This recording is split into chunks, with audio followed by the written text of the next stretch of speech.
n'ikirenga yagarutse igarukanye inyongera ya 300% buri munsi.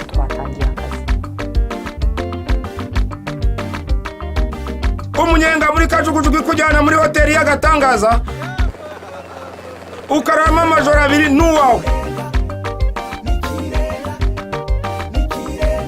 ndetse ukaba wanatsinda amamiliyoni menshi buri munsi.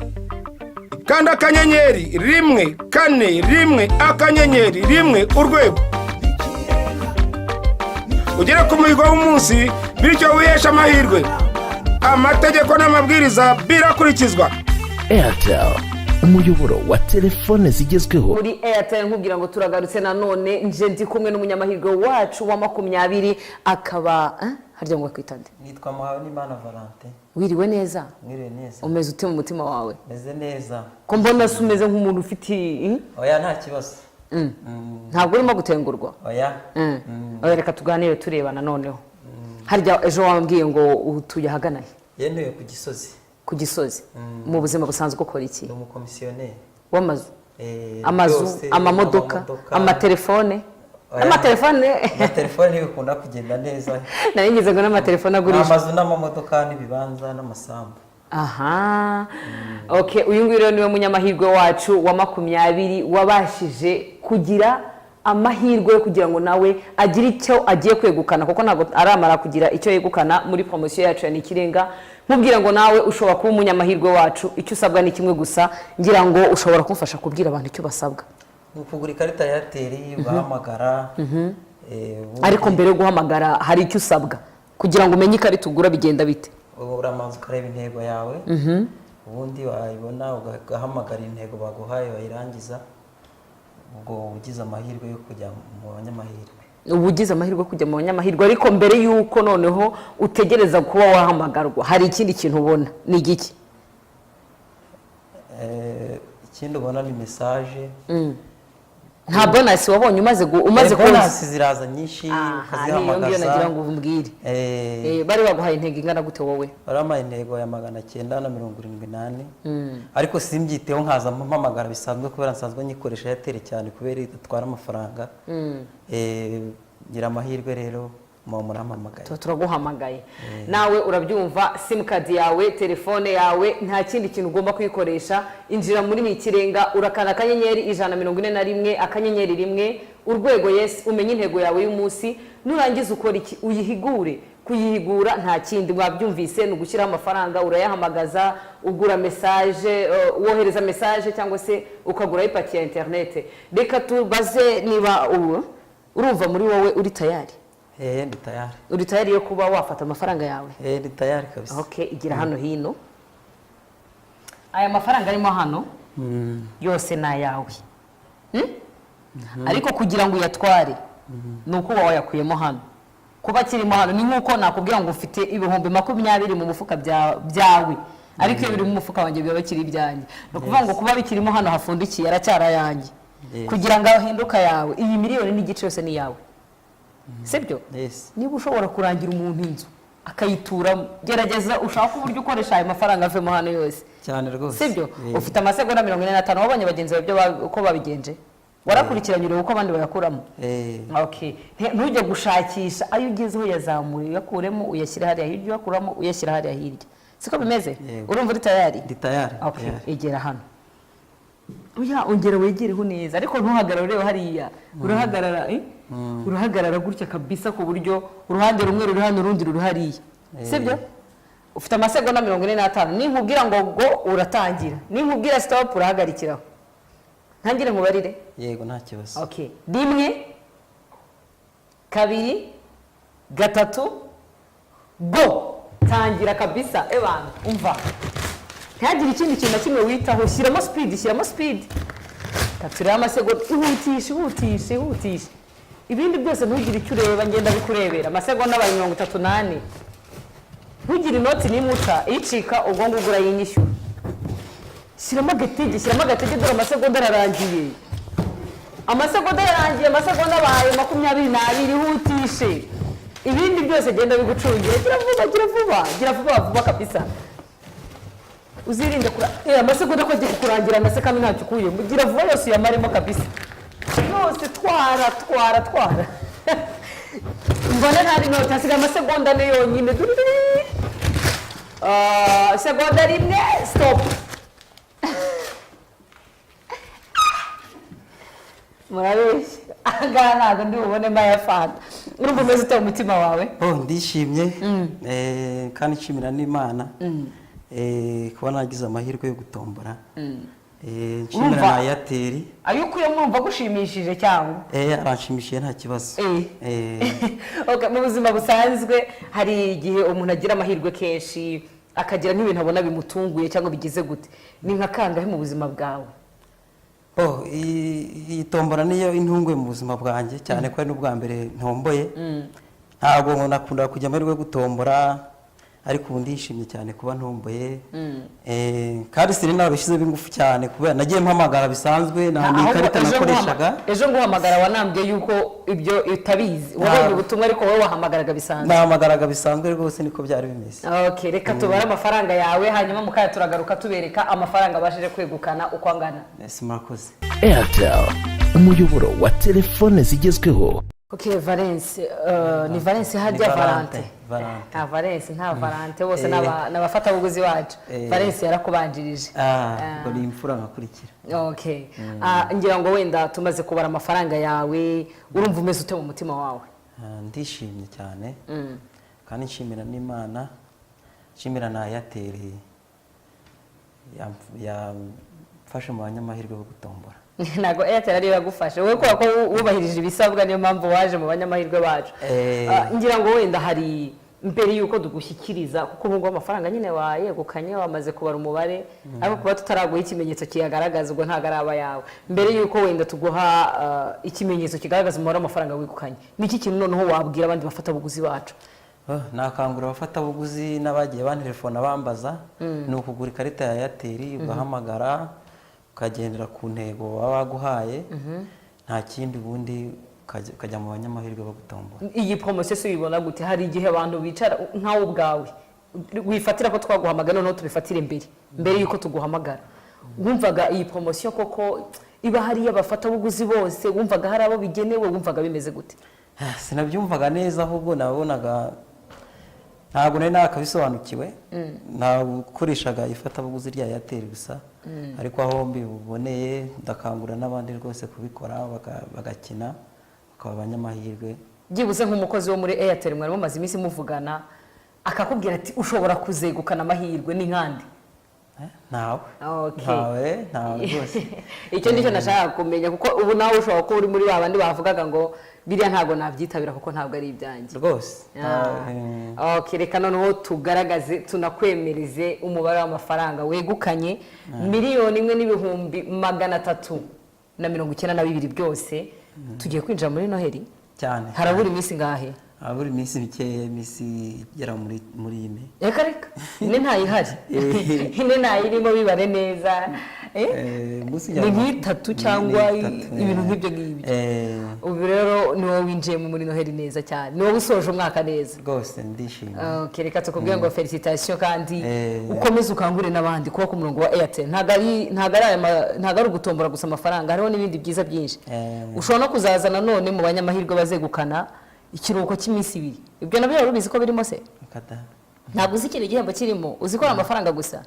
Oya, muri bano baba batsibye amafaranga ushobora noneho no kwegukana nanone ikindi gihembo cyo guhabwa ikiruhuko cy'iminsi 2 muri hoteli nziza cyane. Iri mu mujyi wa Rubavu ukagendera muri kajugujugu. Ukajyana n'uwo ushaka.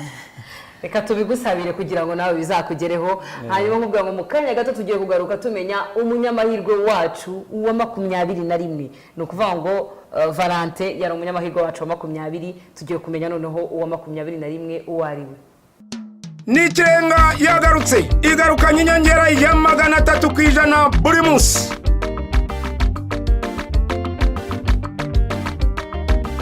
Umunyenga muri kajugujugu kujyana muri hoteli y'agatangaza ukarama amajoro 2 n'uwawe,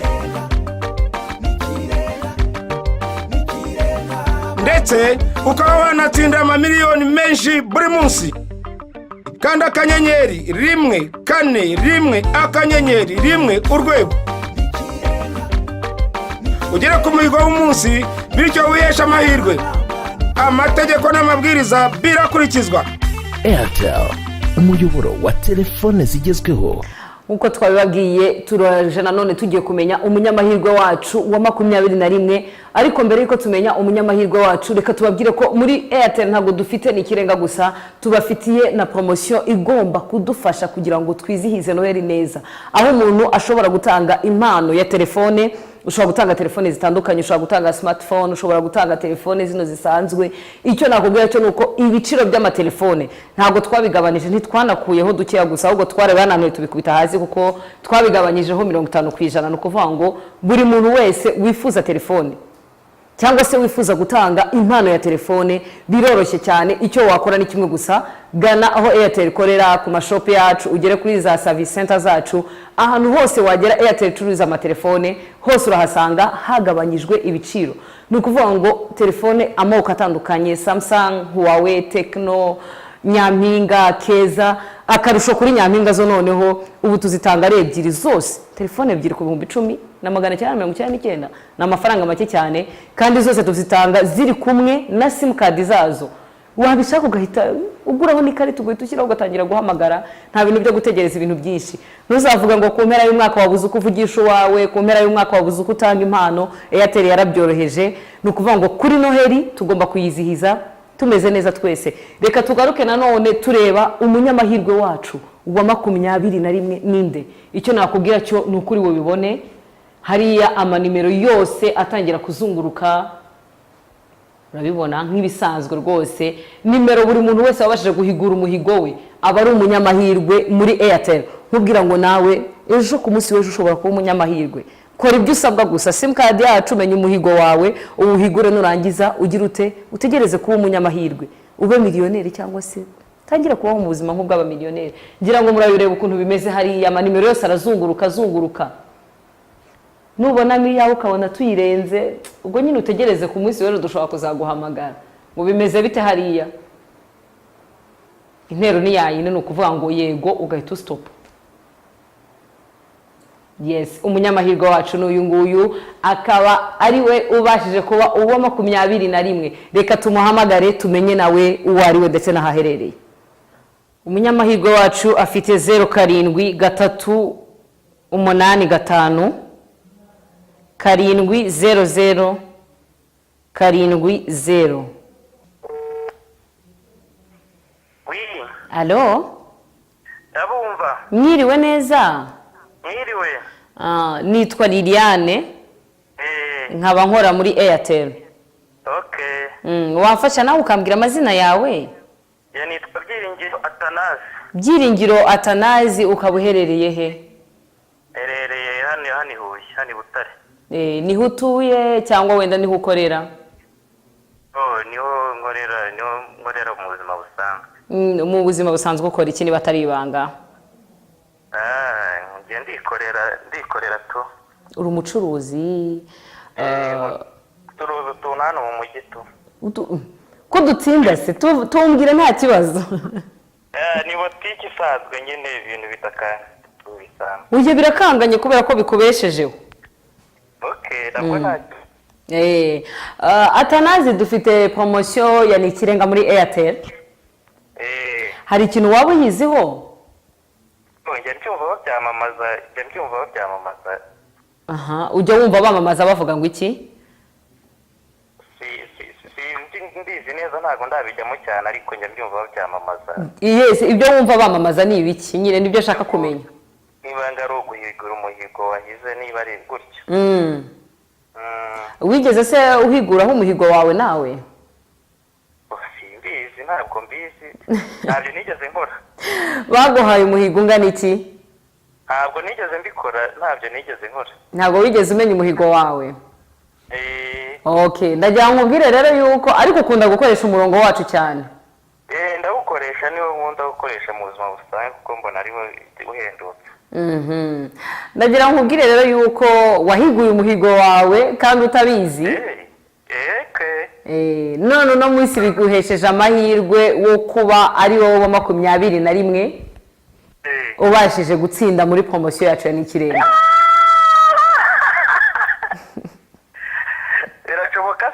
cyane rwose kandi byashobotse.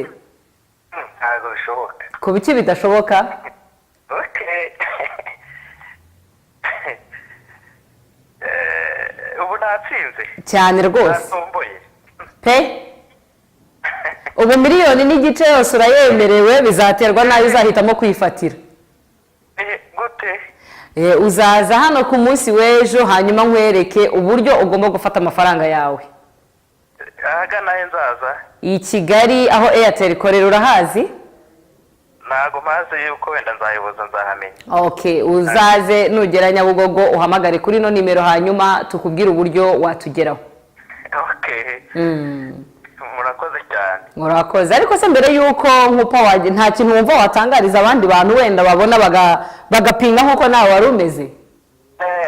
Nawe kangura gukoresha Airtel cyane, nanjye ndayikoresha cyane, wenda niyo mpamvu itumye nanjye nsinda mbona aya mahirwe. Nawe kangura gukoresha Airtel cyane, irahendutse pe, bajye bayikoresha. Niba atari ibanga umaze nk'igihe kingana iki ku murongo wa Airtel? Umva maze nk'imyaka 2 hafi. Okay. Reka rero tukubwire ukomeze ugubwe neza ndetse n'abakwegereye babwire ibyabaye ariko nabasobanurire nabo kugira ngo bitabire gukoresha umurongo wa Airtel. Kabisa. Okay. Ngaho urabeho ukomeze ugire umugoroba mwiza. Murakoze cyane. Ndaje nka ryari? Turaza kuguhamagara tukumenyesha amasaha ugomba kuba watugezeho. Murakoze cyane. Murakoze.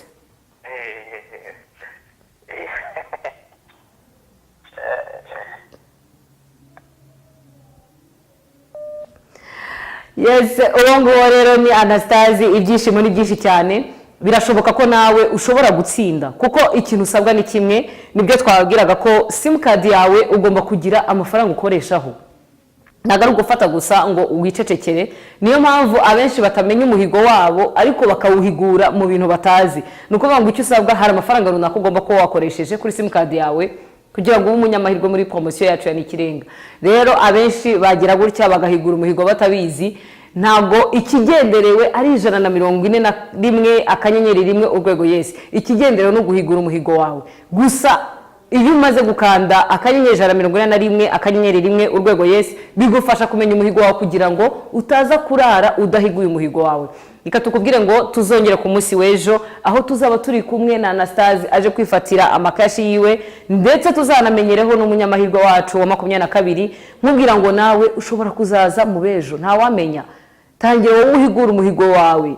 Niba buri gihe saa 1 z'umugoroba kujya saa 1 n'igice uba ukurikirana ikiganiro, ushobora guhigura umuhigo wawe bikaya saa 6 z'ijoro, nawe nimero yawe kaba izaza mu bazabasha kugira amahirwe ku munsi w'ejo. Reka tukubwire ngo ukomeze ugubwe neza.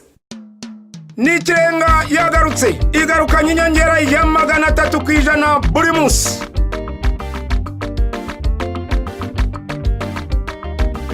Umunyenga muri kajugujugu kujyana muri hoteli y'agatangaza, ukarama amajoro 2 n'uwawe, ndetse ukaba wanatsinda amamiliyoni menshi buri munsi. Kandi akanyenyeri 141 akanyenyeri 1 urwego ugere ku muhigo w'umunsi, bityo wihesha amahirwe. Amategeko n'amabwiriza birakurikizwa. Airtel, umuyoboro wa telefone zigezweho.